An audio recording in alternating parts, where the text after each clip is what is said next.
Ah, well met, dear friend.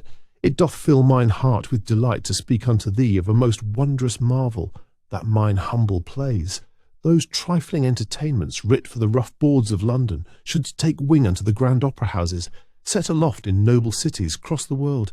Imagine, if thou canst, mine characters, the fruits of mine pen, being rendered in voices that soar higher than any soliloquy e'er dared.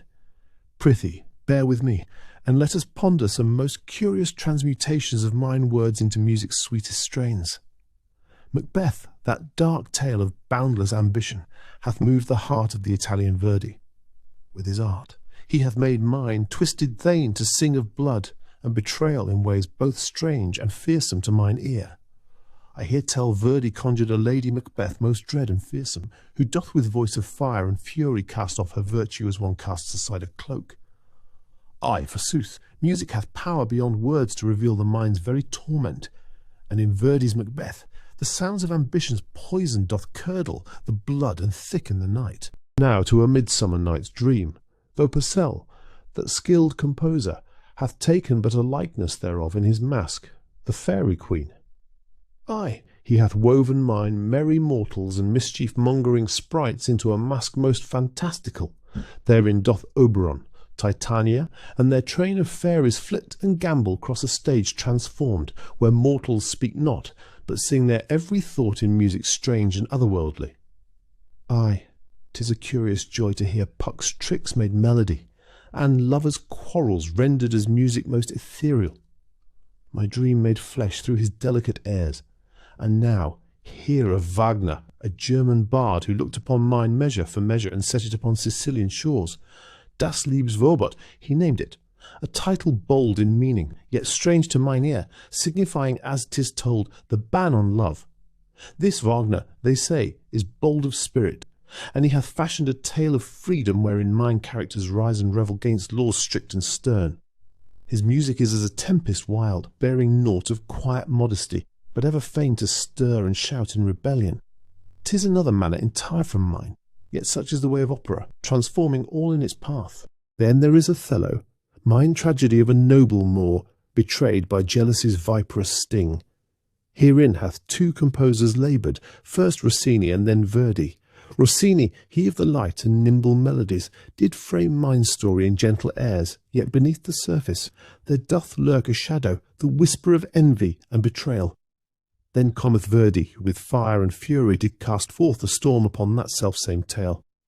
His Otello doth roar with passions most raw and terrible, each note as a blade that wounds and twists, as if to say, this is jealousy laid bare, this is man at war with himself. Both masters, each hath given life to mine tale, but in colours so different as night from day. And now, let us turn to those star-crossed lovers of Verona, Romeo and Juliet. Ah, mine Capulet and Montague, forever bound in love's tragic embrace. 'Tis a tale beloved beyond all others, it seems, for none may resist the call of young love beset by fate. The Italian Bellini, tender of heart, hath fashioned a version most haunting, a Capuletii, I Montecchi. It is told that he hath woven from my play a tapestry of a aching melody, where mine lovers' voices entwine like vines on the wall. His music doth bear a sorrowful grace, a lament for love that could not be. Even as they sing of love, there lingers the shadow of death. And then there is Romeo and Juliet, that grand creation by the Frenchman Gounod. Ah, here is a spectacle to dazzle the heart. Gounod hath rendered mine tale with all the ardour of the Gallic soul. His Juliet doth soar with a lightness, a grace, as of a morning star, while Romeo doth pursue her with passion unbridled. Their voices rise and fall as the waves, carrying with them hope, despair, joy, and the cruel sting of fate. In Gounod's hands my lovers dance upon a stage of dreams, lifted by melodies fit for angels and mourned by all who hear them. And so, thou dost see, mine friend, how music hath breathed new life into these tales. As I penned each line, I did not conceive such grand echoes to follow mine simple words. But it seemeth that each composer, with brush of melody, doth paint a picture anew, colours and passions I myself might not have dreamt of, though I wrought the very tales they tell. Each hath made mine work their own, and in doing so, they hath lifted it beyond the bounds of spoken word. Mayhap, When all is done, this is the true gift of art, to take what one hath made, and see it flower in ways never dreamed of by its maker.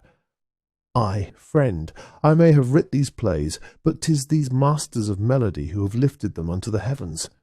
Thus do I leave thee with a heart full of wonder, and with this charge, go forth, dear listener, and let thine heart be moved by the music as mine was moved by the words.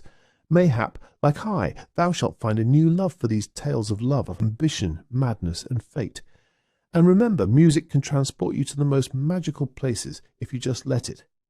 Until next time, my friends, and subscribe for more magical opera adventures.